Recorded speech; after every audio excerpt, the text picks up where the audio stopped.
What's up, everybody? Welcome back to the channel. For anybody new, I am Matt Luna, and this is my Tackle Tip Tuesday video. In my Tackle Tip Tuesday videos, I'm trying to bring you tackle tips that are going to help you catch more fish. Today's video is all about how to pick the right jig trailer. Before we get into all the content about how to pick the right jig trailer, I want to let you guys know about my merch site that I started. Started the site a while back, but I haven't mentioned it on the channel yet. So head over to my merch site. The link will be in the description. You can get a t-shirt like this or the tumbler that I have in the background of today's video. A lot of cool stuff over there. Stuff with the Only Bass logo, other stuff with my regular Matt Luna Fishing logo. Really love your support. If you go over there, purchase any of that merch. If you want to get some Matt Luna Fishing merch, the link is down in the description. So when it comes to picking a jig trailer for me, I really try to keep it simple. I don't use a ton of different trailers. I really use a beaver style trailer like a Sense Prawn, or I use a double tail grub style trailer like a 6-inch stroker craw. Now the size of those trailers can vary depending on the situation, but really what it boils down to for me is how much action that jig trailer is putting off in the water.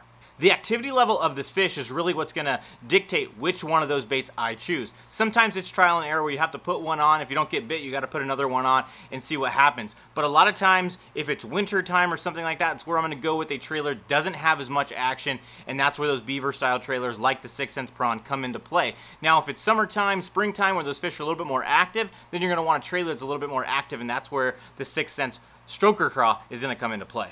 I really feel like the jig trailer is one of the most important components of the jig itself, because if you think about it, the jig is pretty much the same no matter if it's a football head jig, a finesse jig. It doesn't really matter. The skirt's there and it's giving off whatever action it's giving off, but that trailer is really where everything changes, and one trailer is going to give off a lot of action and another trailer is not going to give off as much action, and that's really what's going to entice that fish to bite. Now, like I mentioned in the beginning, the size of the actual soft plastic trailer that you put on the jig does matter. I've used the stroker craw and cut it down to fit more on a finesse style jig head, or some of the jigs that I make myself with a little bit shorter shank hook. I've also done the same thing with the 6-inch Prawn. It all depends on what kind of look you're going for. If you're fishing around smallmouth, a lot of times you're going to want that smaller, more compact jig trailer. If you're going for big largemouth, sometimes you're going to want a bigger, larger trailer, and you're not going to want to cut anything down, or maybe you're going to upsize your soft plastic trailer to give it a much bigger profile.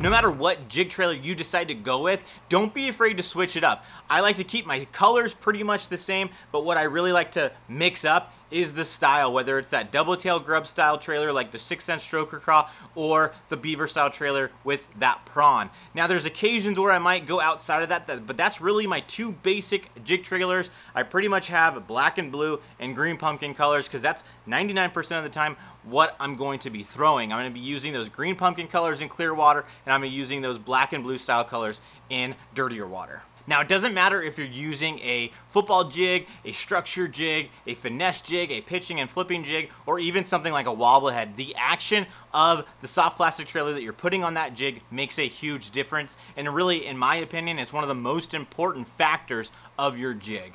I really believe that you can simplify it really down to those two baits, the stroker craw and the prawn. I really feel like if you have those two baits with you, you pretty much cover all your bases on how active those fish are. Less active fish, go with the prawn. More active fish, go with that stroker craw. If you have those two baits with you when you're fishing jigs, you're going to have everything you need in order to make sure those fish are biting if that jig bite is on. The total size of your bait, I think, is actually really important as well. In addition to the amount of action that it puts off, I think that you want to either have a compact size, a standard size, or a larger profile depending on the situation. For me personally, I end up leaning towards that compact jig profile more often, so that's when I'll cut down a prawn or cut down a stroker craw. But 6-inch just came out with a brand new bait. It's a small stroker craw. It's a stroker craw 2.4. I think it's going to be perfect for when you really need to downsize your presentation. You're trying to get those really finicky fish to bite. Sometimes it's going to be those smallmouth that just want those little tiny craw baits, and that 2.4 stroker craw I really think is going to be an ideal bait to put on there. In the past, I've cut down my stroker craw in order to get it more compact for those smallmouth, but now that 6 Sense came out with that stroker craw 2.4, I really think that that's going to be the deal. In the end, let the fish tell you what they want. They're either gonna want action or they're not gonna want action. And if you go with the two style jig trailers that I've talked about, you're gonna be covering your bases. If you don't know what to do, use the time of year as a guide. Basically, if it's cooler temperatures, colder water, wintertime, you're gonna wanna go with a jig trailer that has less action. If it's springtime, summertime, you're gonna wanna go with a jig trailer that has more action. Now, if those don't work in those situations, don't be afraid to mix it up and throw one that is the opposite of whatever you chose in the beginning, because a lot of times that subtle change in jig trailer is what makes the difference on getting bit or not. And don't forget, all kinds of links are going to be down in the description of today's video. Links to pretty much everything that I talked about. Links to the stuff that you saw in today's video are going to be down in the description. A link to my merch site is going to be in the description as well. Now is the perfect time for you guys to like today's video and to subscribe to the channel if you're not subscribed already. But I hope today's video really helped you out and kind of guided you in the direction you need to go with picking the correct jig trailer for the situation that you are in. Just keep it simple, guys. I think that's the main key to take from today's video. Have something that has a lot of action, something that doesn't have as much action. It's pretty much going to cover all of your bases. And if you guys want to watch more of my content, click on one of the videos that are on the screen right now. And I really, really hope you guys liked today's video, and I hope you guys subscribed, and make sure to like the video before you go.